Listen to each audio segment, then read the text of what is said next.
We are only into the third month of 2024, but Madison's Common Council is already looking ahead to 2025. That's because the city will have a $27 million budget shortfall next year, and this could mean cuts to city services or an increase in taxes. First, let's look at how we got here. The city would have a $40 million gap because of one-time funding that's expiring, like federal aid from the American Rescue Plan Act, and increasing costs to cover city services and pay city workers. The city is bringing in about $13 million in new revenue from a levy limit increase and an increase in state aid. And that leaves the budget gap at $27 million. This is all according to the city's finance department. So tonight, council members talked about what they can do to make up this budget shortfall. Grace Alch has you covered on the options they've got. Grace. Amber, knowing there are big decisions to come, Mayor Satya Rhodes Conway and Madison alders have started the budget process much earlier. Tonight wasn't about making official proposals for what will be cut or increased, but giving Common Council the chance to make their priorities for the upcoming budget known.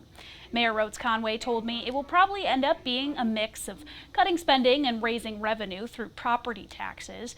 When looking at cutting spending, that would mean reduced public services and cutting jobs, which Alder Regina Vitiver says is something she will fight to avoid.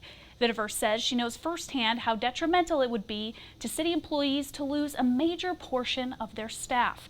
The city's finance department says to make up the $27 million, 270 people would need to be laid off.